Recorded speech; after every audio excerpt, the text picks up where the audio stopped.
Hello, my love. I hope this finds you doing so well. This week, I want to talk about a thing that most of us don't like to really look at, and that's shame. Shame operates like a subterranean force, unseen, unnamed, not discussed, and oh, so potent, shaping the landscape of our emotional lives and how we interact with the world and all of those people in it. For many, shame is the hidden driver behind our emotional outsourcing, our codependent, perfectionist, and people-pleasing habits, where self-worth is outsourced to external validation, and internal validation becomes dependent on others' approval and acceptance. Understanding how shame roots itself in this pattern we live in is super important if we are to shake on free of it and step into community-focused, liberatory interdependence. So my loves, let's define terms. Shame is a complex and multifaceted experience that can manifest in both subtle and overt ways, often affecting us on a deeply somatic or felt body-based level. It's not just feeling bad about something we've done. That's guilt, which can be useful. Shame is a pervasive sense of being fundamentally flawed. This distinction is crucial. While guilt might say, I did something bad, shame whispers, I am bad. This whisper is deafening, shaping our sense of self and our interactions with the world. Shame is wildly complex. And of course, I'm not going to touch on every single aspect of it in just one show because it touches on so many parts of our psychology and biology. So this will be an ongoing theme that we touch base on here on Feminist Wellness. I don't think of shame so much as an emotion, but more as a tool that helps us to stay out of the profound pain that comes with not being attuned to in childhood, which is existentially petrifying to mammals, especially young or small ones who cannot meet their own needs, can't regulate their own emotions or nervous systems, and thus must rely or depend on others. And when those caregivers, the folks charged with taking care of us, protecting us, defending us, nurturing us, aren't ready, willing, or able to show up for us, don't have the skills or the capacity to do so, are not really inclined to accept and love us for who we are as our most authentic selves, who teach us either directly or indirectly that we need to be different than who we are in order to be okay or to be loved, when they aren't able to care for us the way we want and need, are emotionally bankrupt or immature.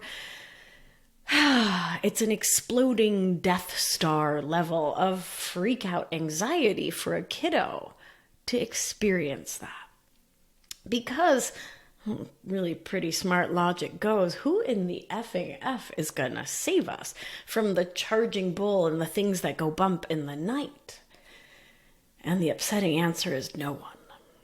And that's terrifying, horrifying, rage-inducing for darn good reason, namely survival. But the thing is that those feelings, all that rage, all that terror, that is way too big for a small human to hold. And so we shove those emotions, those feelings down, down, down so we can simply move forward in life. And the place we stash all that intense emotion is in shame, the magic emotional hidey hole for way too big feelings that also serves to disconnect us from self. When we have come to believe that our self is no good. Our self is bad. Our self is shameful. So we disconnect from that very bad thing and try to be something that is lovable, that is acceptable, that will garner us the kind of protection and safety and care we need as children. Heavy, right? Somatically, shame often presents itself as this heavy, sinking feeling in the body and not in the stomach or throat constriction in the chest, heat or flushing, muscles, particularly the neck and shoulders, tense and rigid like a boxer, ready for the next blow. My clients often talk about, and I've experienced this like visceral urge to shrink away when shame strikes, to avoid eye contact, to hide at the back of the proverbial cave. Psychologically, shame can lead to a pervasive sense of inadequacy and self-criticism, aka you being wicked meanie pants to your perfect self because you were taught that yourself is not a good thing. And so, of course, you then have a heightened sense of vigilance or worry that others will throw you right back into that pit of despair known as the shame spiral. So, of course, you steer clear of situations where you might be judged or criticized. Of course, you don't put yourself out there. Of course, you don't raise your hand. Of course, you go out of your way to gain approval and avoid disapproval, aka people pleasing. Of course, you strive for flawlessness as a shield against potential shame, aka perfectionism. And when it still feels scary to be out there, we hide our authentic, true selves away, retreat from social interactions, and isolate to avoid the risk of exposure, which all just makes a mammal feel even more broken, effed up, and shameful. Shame runs so darn deep because chronic shame can become our identity. A deep-seated belief that we are fundamentally, inherently, and pa siempre, foreversies, flawed and unworthy. This root core, deep identity influences every aspect of our lives, embedding itself in our self-concept and driving codependent, perfectionist, and people-pleasing behaviors. When shame becomes who we are, it colors our perceptions, our decisions, our interactions, making it challenging to break free from its grip because it's everywhere. Shame often takes root early in life, during our formative years, when our sense of self is still tender, plastic, unformed, when we don't have a solid story that says, this is who I am. This story that who we are is shameful can be the result of explicit messages from caregivers, peers, cultural messages that equate worthiness with certain behaviors or achievements. For example, a kiddo who's constantly criticized for their mistakes or shortcomings, or a child whose parent constantly needs to feel right by showing them they're wrong, may internalize the belief that they are actually inherently flawed or messed up, which makes a lot of sense, right? Like how water is wet. If you're told there's something wrong with you, you're gonna believe there's something wrong with you. These early experiences forge neural pathways that associate self-worth with external validation. Societal norms and values often set the bar for worthiness, success, and acceptability, which can leave a lot of us feeling shame just for existing. That our bodies, our skin, our love, it's all shameful, on and on. White settler colonialism says that anyone outside of the rigid confines of whiteness is effed up in innumerable ways. Capitalism emphasizes productivity and achievement in inhumane ways and can make folks feel inadequate if they don't meet those standards or don't want to work themselves to the bone.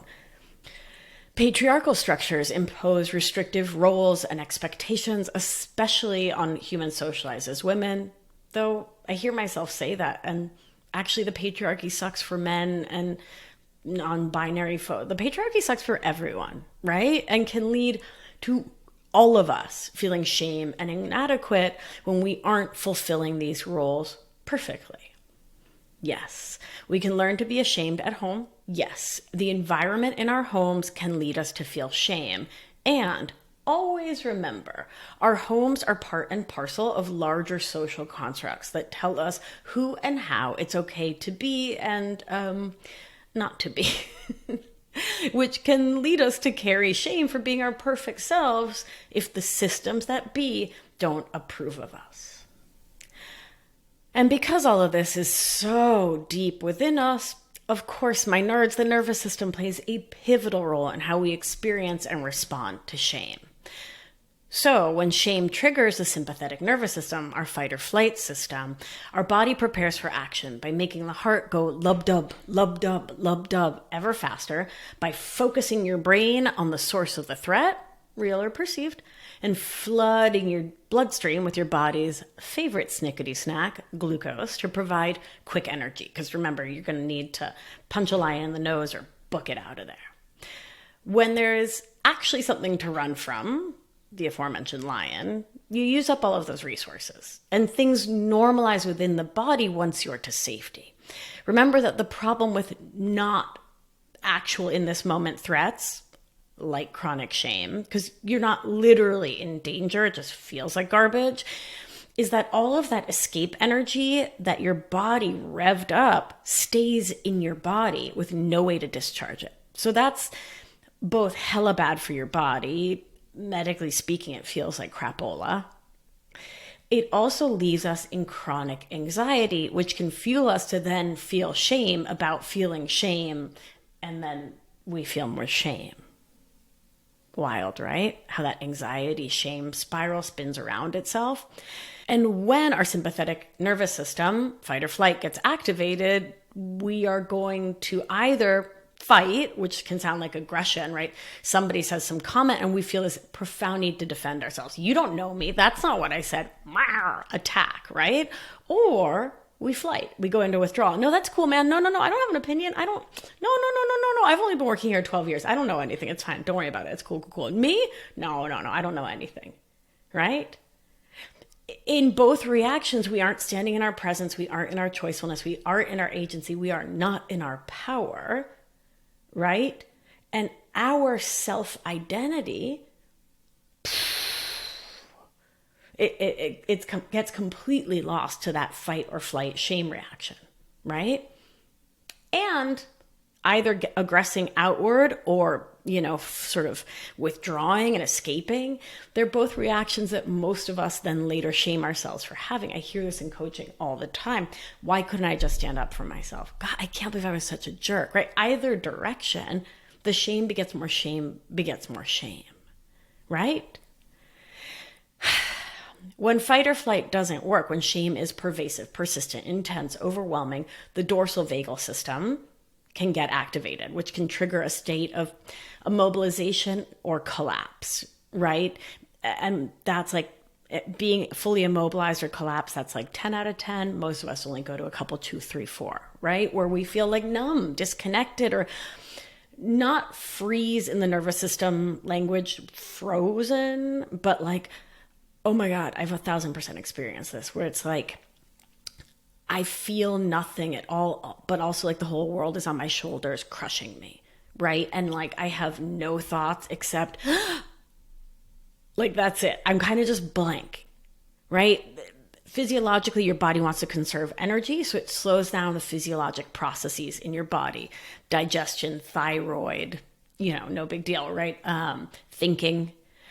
And all of that can be fatiguing, can reinforce a sense of helplessness, can worsen IBS, and can make us feel shame about that shame reaction. Oh, it's so many layers. Meanwhile, shame triggers a rainbow cascade of neurobiological responses that affect both brain and body. When activated by shame, the amygdala in the limbic system signals danger, initiating this stress response. Shame can impair the prefrontal cortex, the executive function part of the brain. It can impact its ability to regulate emotions and respond rationally. And the insula, which is involved in interoceptive awareness, or the perception of internal bodily states, which helps process visceral sensations associated with shame, can contribute to the feeling of being physically impacted by the emotion, like we were just talking about, like your heart racing or feeling like you're completely checked out or your digestion going wonky. My nerds, I share all of this because it's not just, it's not at all that you're broken or effed up if you're feeling shame. Right? Shame runs deep, deep, deep and impacts the whole of us in profound ways. And I share that not to depress you or to make you feel stuck. It's to give you an invitation towards extra compassion for yourself and how you react to life when you are neck deep in shame. Because the thing with shame, especially when you're living in emotional outsourcing, is that it is the soup we are swimming in. And we don't even realize it's shame guiding our thoughts, feelings, actions, and creating the results in our lives. So it behooves us to pause, to slow it all down, and to develop an awareness of its physical and psychological signs. This involves tuning in to notice any areas of tension, discomfort, or other sensations that might indicate the presence of shame, sort of in a small amount, like a little whisper of shame. So you can notice what that feels like before it goes into like this full-blown shame spiral. So while recognizing that shame can lead us into emotional outsourcing, it's also important to recognize the way that emotional outsourcing can be a coping mechanism for the excruciating pain of shame, which is a tool for not feeling excruciating emotions. By seeking validation from others, we attempt to soothe our inner turmoil and gain a sense of worthiness that we don't remember how to find within ourselves. This external validation becomes this super lovely, beautiful, important, and temporarily helpful salve on a majorly deep ouchie, offering real but fleeting relief from the relentless internal narrative of unworthiness. But like any little band-aid, it doesn't last long, like 4 hand washes max. And we get into this cycle of dependency on others for a hit of self-worth supportive salve for that gaping wound within. Same with perfectionism and people-pleasing, which are also attempts to protect our tender ravioli hearts from the sting of shame. Perfect people are untouchable and worthy, while those that keep literally everyone literally always delighted with them, literally always, will never be disapproved of. And thus, so goes the internal narrative. Achieving peak perfectionism and people-pleasing means there's no way anyone else will confirm our worst fear, which of course is that we're fundamentally flawed, and thus we can avoid all shame. Yeah, right. If only that worked though, right? Like if only we could perfect and people please our way out of ever feeling bad about ourselves. I know we've all tried it. And I think what's obvious here is that these factors create a truly vicious cycle. The more we rely on external validation, the less we develop our own internal sense of worth and our own identity beyond the shame identity, which reinforces the belief that we are not enough and that we are inherently shameful. This dependency on others perpetuates a cycle of shame, as any criticism or perceived failure is internalized as evidence of our inherent unworthiness. The cycle is, in fact, self-reinforcing, making it increasingly difficult to break free and cultivate an authentic sense of self-worth and a self-identity all our own. My angels, this is a lot. Looking at shame, the root causes, the ways it plays out, it's a lot to hold. I'm going to pause here for today. I'm going to let this marinate. Let it soak in. Start to see what you can see of this in yourself. Where did you learn shame? How does shame show up for you? How is shame fueling your emotional outsourcing? And how is your emotional outsourcing fueling shame? We do not do this work to make ourselves feel worse. There's no judging, no criticizing, no blaming and shaming of self in this work. It's really just about getting to know ourselves and understanding our emotional landscapes better, the identity story in which there's something about us to be ashamed of. Once we can understand that better and have more of a connection with what is within us, we can then come in to apply some remedies. Next week, we'll be talking about those remedies, and I'll be sharing my protocol, Grace.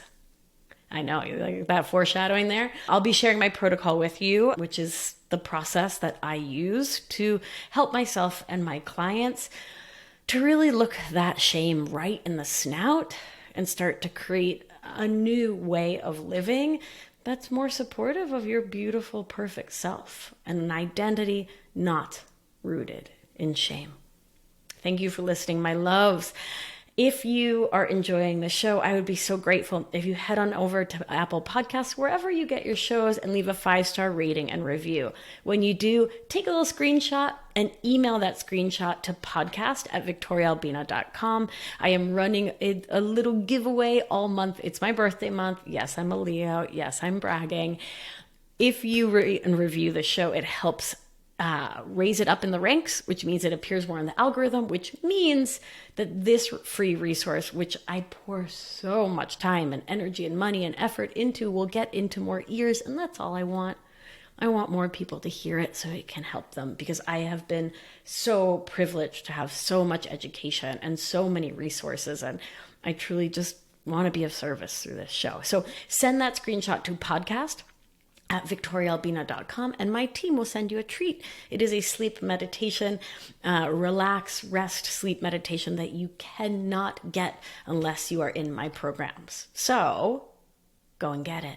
And if you've done a review in the past, I'm pretty sure you can do another one, or you can help someone you love do one, and then you can get the meditations. But I digress, my loves. Thank you for listening. Thank you for helping the show and for helping your beautiful, perfect self. Let's do what we do. Gentle hand on your heart should you feel so moved.